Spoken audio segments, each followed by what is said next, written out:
Good day, everyone.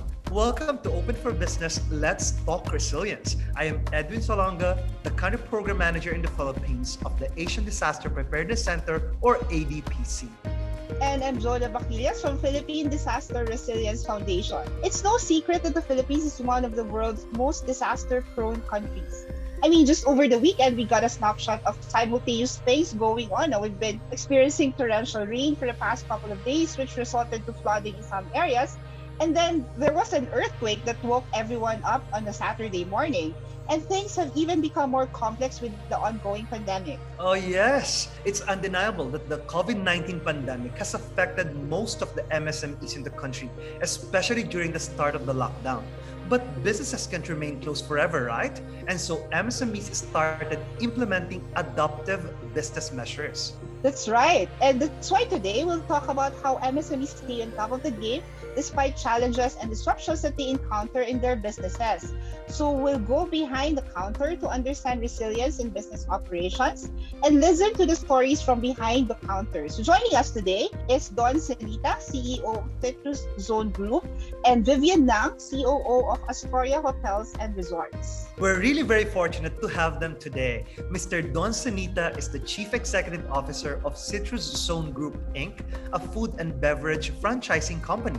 Prior to this, he was also an HR practitioner for 10 years in various industries, including manufacturing, electronics, architecture, engineering, automotive, and shipping services. He is a Go Negosyo mentor and coach, as well as a program anchor for Talk Shop Asia Next Gen. Let's welcome Mr. Don Cenita. Good morning. I'm happy to be here, and I hope everybody's safe and healthy in their homes, or maybe in the offices. So, yeah, happy to be here. Yay, thank you. Thank you for being here. We also have Ms. Vivian Ng, who is currently the Chief Operating Officer of the Astoria Group, which includes Astoria Hotels and Resorts, Astoria Vacation and Leisure Club Incorporated, and the Astoria Culinary Hospitality Institute. She's also the founder of the Sika Pinoy Foundation. She finished her bachelor's degree in business management from the Ateneo de Manila University and has had decades of corporate experience with an expertise in design development. Please welcome Ms. Vivian Ng. Morning, everyone. Thank you so much for inviting me, and I'm very excited to be able to share some insight and experiences and be able to come up with a very enriching discussion today. Hi, thank you. Great. So thank you, Don and Vivian, for joining us today. Can you give us a brief background of your business? How does business contribute to the development of your own communities? Citrus Zone Group Incorporated is a food and beverage franchising company. So we offer food carts, kiosks, and counter spaces, commercial spaces, and we offer healthy food and beverages to our customers. We are also offering a franchise program called Startup Business Owners. So what we do is we provide people an option to live and choose to be healthy, as well as an opportunity for those who want to start up their own business through our franchise. How about you, Vivian? Astoria Hotels and Resorts is a proudly Filipino hotel that comprises of 2 city properties, an Astoria Greenbelt, and 5 resort properties, most prominent of which is Astoria Palawan, then Astoria Boracay, Astoria Current, Astoria Bohol, and we have plans to expand to Siargao. So our business mainly is really just resort services, providing great, wonderful, beautiful spaces for people to just have their rest and recreation. We support the local community by sourcing local, by hiring local manpower, by being able to buy straight from the fishermen, also hiring the fishermen to be part of our safety team and to work with the agri-producers, artisans, tradesmen, and to just be able to be involved in the local community in terms of supporting also the barangays. We also do a lot of training, and we've recently branched out to e-training. So our business is now very diversified. Thank you very much, Don and Vivian. I have a confession to make. I'm actually a fan of your brands, no? Astoria, of course, and your Citrus Zone Group. Thank you very much. Thank you for sharing what your businesses are all about. We realize you're really helping the community a lot in terms of giving them jobs, in terms of developing the economy of the community. No, in your current role, what kinds of challenges have you encountered that are really specific in your business? Having jumped into business management from my human resource background, it was quite a shift for me. I was in human resource for more than 10 years before I got into business generally. So the thing that I had to really adjust with going into business was really how to be more sensitive with the market. It's very important that you get a feel of what the market wants and be able to give that to your customers. I think also one of the challenges of franchising is that it's a very fast-growing industry. And so you have to be able to cope with the growth of such industry. You have to be able to strengthen your organization so that you're able to support your franchisees. So your organization has to be geared for replication, no? For the small-time individuals who would want to go into business. And we are very lucky that we're able to partner with organizations and consultants who are able to help us really set up our company so that we can support our franchisees the best way that we can. Right. That's great. Thank you for sharing that. Miss Vivian, how about in your current role with Astoria? Well, in Astoria, I grew a role in my 20-year career there. So we kind of like evolved and was able to manage the challenges of growth, because when you are sort of adapted to running one property, the nuances are very different from multiplying it. So being able to constantly engineer growth, regrowth, expansion is always a challenge, finding the right talent and being able to motivate everyone to work together cohesively in different micro teams is a real challenge for us. But I think the biggest challenge that we faced is really the excruciatingly difficult time right now in our industry with COVID. So the opening and shutting of operations, the increased stringency in the quarantine, and then of course the changing quarantine guidelines, it required great agility and flexibility within our organization without being able to visit it. So that meant that we needed to do everything online, and we needed to work with our senior management on the ground and to go to discuss and investigate things. One of the biggest challenges really was cost cutting. You know, when revenues suddenly dry up to nothing, the first thing you have to look at is how do you cut the cost drastically, but at the same time work on maintaining your manpower. So it required a lot of buy-in from our people. We also needed to be very pragmatic and try to accept that in some circumstances other people have other choices in life and to encourage that. So I think the problem-solving issues were so profoundly different and challenging. Scaling down our manpower drastically while still helping our displaced workforce, enforcing stringent COVID prevention measures all around the organization. We just had to continue and be very consistent with day in, day out, staying connected and adjusting very frequently and very rapidly our actions and our decisions. Right.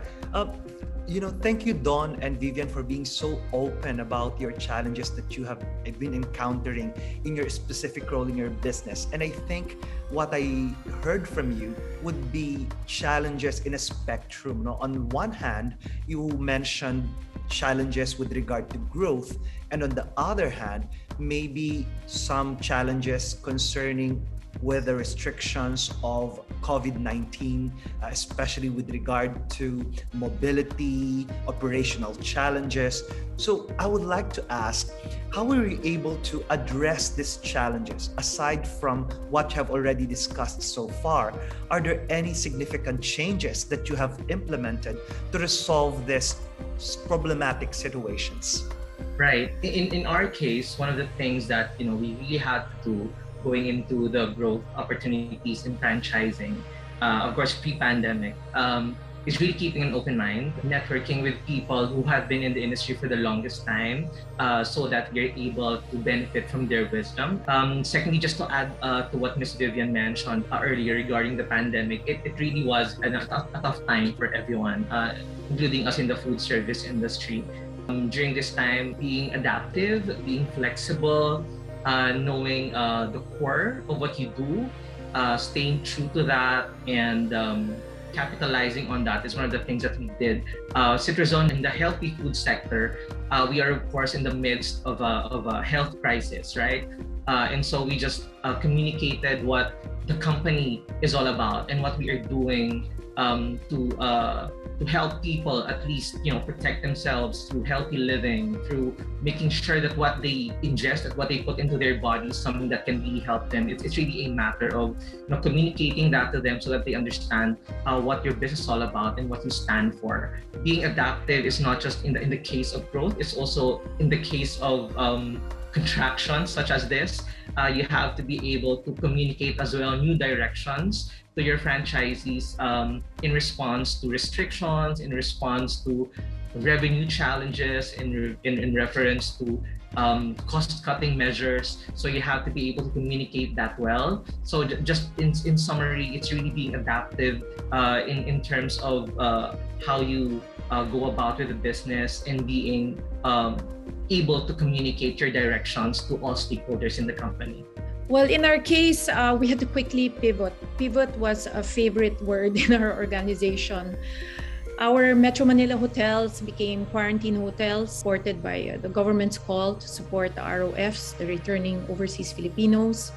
Our properties in Boracay, Palawan, Bohol were open for domestic tourists in accordance with IATF rules. And then we innovated on our F&B products and services and focused on the food delivery. We created digital training content and e-learning portal to help support the training requirements of students and partner schools that are from the hotel industry. And then we had an emphasis on linking health and safety protocols with sustainability, overhauled our hotel and restaurant operations to be compliant with the DOT new normal standards, and integrated measures that exceeded these standards. We adopted strict health and safety protocols by encouraging contactless and cashless transactions.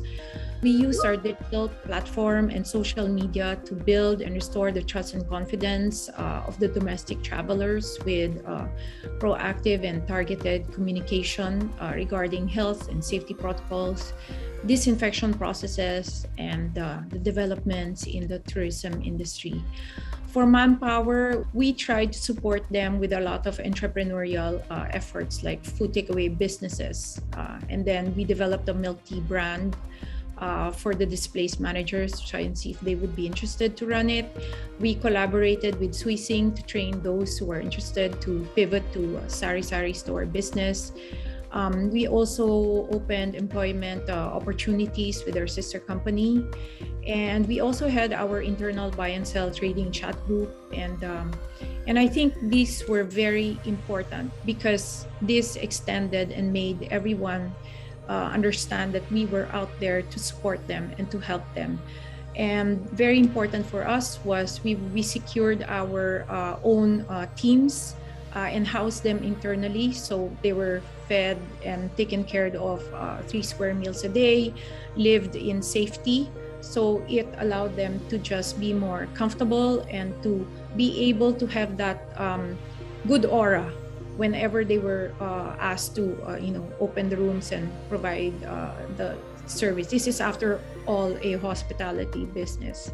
Thank you very much for creating that sense of community for your employees. I think that's really very important because right now we feel that a lot of people are feeling that it's kind of hopeless, no? What especially during the start of the quarantine. So creating that that sense of community and sense of family within your own organizations, I'm sure really helped your employees a lot. It was also quite meaningful that you shared some important takeaways, no? Like, for example, being adaptive given our situation now. We have to diversify the businesses and also make sure that the strategies are aligned with whatever policies are being implemented by the government. But aside from what you shared, what do you believe are the essential traits of a good business leader, and what kind of person would be best equipped to handle the challenges you mentioned while also leading the business to sustainable success?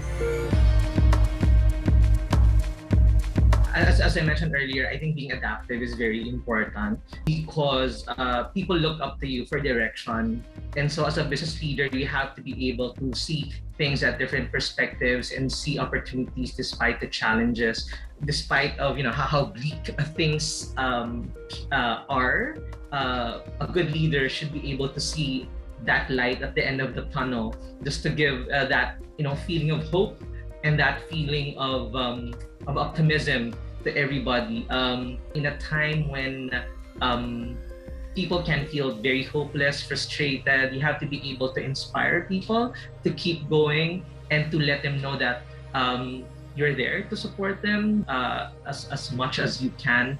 The business is gonna be there to do what it can to see everybody through. Because we see it in the news, in social media, we see a lot of things that can get you really down, and having that authority figure that would tell them that things are gonna be okay, this is what we're going to do, just hang on and we'll do the best that we can. I think that's very important, just to be able to lead everybody by inspiration and be able to follow these through so that you are actually able to generate results with these strategies. I think that's very important for a good leader, especially at this point in time. Yeah, I think a business leader in this very challenging time really has to have very high IQ. They have to be capable of balancing a very tight rope and to remain calm during a crisis and to think clearly is key. I keep telling myself, when in crisis, meditate, think in the calm of your thoughts. Creativity and thinking out of the box solutions is very important. Being able to brainstorm with your team and to see what are the possibilities and to take manageable risks. In pivoting, there's always that thought of what if we fail when we pivot. And so we have to always calculate based on our present resources and the risks that we are taking if this is going to be an endeavor that we would be able to be accountable for. And staying connected with our teams on the ground. You have to exemplify the calm that you want everyone to have. And we have to be able to express to them that we are very supportive of them and that they know that we are going to be here. And also being just inquisitive, always being able to ask the right questions and be a skilled investigator. Because our biggest lesson is we may be able to convey some ideas and thoughts, but then sometimes the quality of their execution might not be compatible to our expectations. So we have to ask the right questions frequently and listen very carefully. So a business leader also at these times have to develop an attitude of cautious optimism, to be able to see a far horizon that is positive, that has potential, and to be able to convey that to the team without sounding unrealistic. And you really have to keep a winner's mentality. The one thing is, this is a very mental game. Your attitude will magnify within the organization. And it starts with how you see things, and then it reverberates down to how it gets executed on the ground. So another thing is being empathetic, just understanding that everybody has their own personal issues and being able to balance decisions made to favor both sides, the employees, and also looking at being able to balance that on the other side for the survival of the business. It's really an art, and both have to be nurtured and taken care of. And the hospitality business is very manpower driven. So our success lies in the heart of every employee's love for their job. And so part of my job is to be able to communicate that we care. And we have to win their hearts, and we have to earn their trust so that they can serve confidently during this very delicate situation. For a leader, I have to also be able to confront reality for what it really is, and to admit the reality of the situation to our board of directors, as well as to the management and to the employees, meant that acceptance would lead to be able to bring out real solutions that had to be hatched very fast. Thank you very much, Don and Vivian, for all your wonderful sharing. We have learned a lot of insights and experiences from both of you. So Mr. Don Cenita, again, is the Chief Executive Officer of Citrus Zone Group, Inc. What I really heard about your experiences and insights, one needs to be inspiring, needs to communicate the optimism that you want your workers and your partners to have as well. And of course, we also have Ms. Vivian Ng, who is the Chief Operating Officer of Astoria Hotels and Resorts.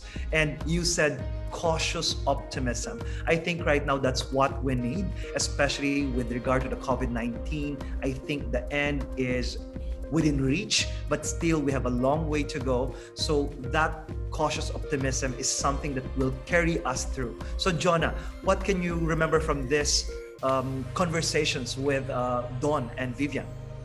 What I really liked from the sharings is the focus on being adaptive, being able to pivot and adapt to our current situation now.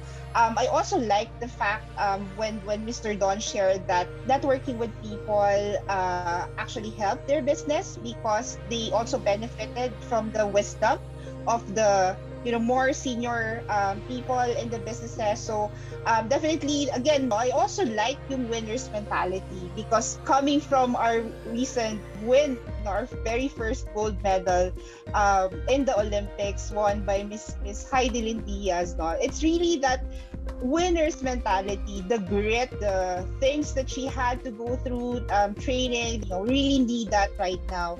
And definitely inspiring people, sharing the light, giving inspiration to the people, and making sure that everyone in the company share your vision and share the same inspiration. I think that's really very, very important. So those are my key takeaways from our discussion today. So to everybody who are watching us right now, to the business leaders, we are actually at the point where working together really is a must. Not just in the scope of business, but also as humanity as a whole, right?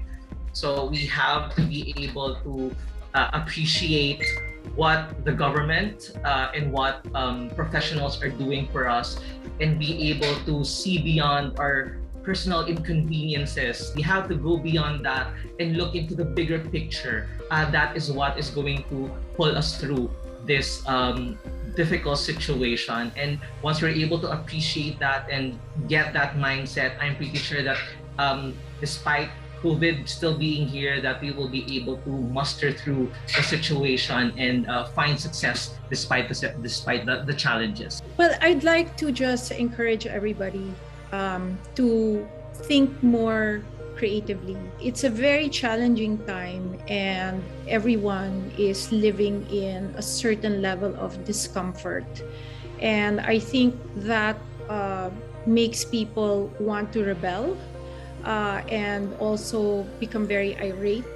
But I believe that this situation is calling out to us to bring out a very different side of ourselves. And that means being creative, tenacious, and just determined to overcome whatever the situation is. And in 2015, I launched Sika Pinoy. It's Astoria's advocacy, where we do an education event talking about financial literacy and emotional stability. And I believe that now is the best time really to invest in being creative in different sources of income and just being financially less dependent on seeking for quick loans and working on just slowly building a nest egg. And I think this all managing our stress, being able to be healthy and intelligent in how we develop the skills to handle these extremely emotional circumstances is key to being able to succeed. And just to always ground everything in an emphasis on our faith in the Lord. Because at the end of the day, I think with this kind of situation, we cling to the Lord for our strength. And I think I just want to enjoin everyone to just find the courage and the strength to face the challenge of tomorrow, one day at a time. And we will make it. We will make it beyond all these, all the dreadful situations of COVID.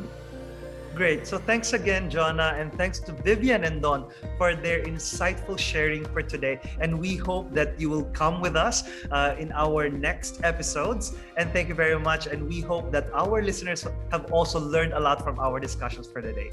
This is brought to you by the Philippine Preparedness Partnership, or PhilPrep, the national chapter in the Philippines of the Asian Preparedness Partnership, or APP. Established by the Asian Disaster Preparedness Center, the APP is a unique multi-stakeholder regional partnership that includes countries from South and Southeast Asia to better prepare for, respond to, and recover from disasters.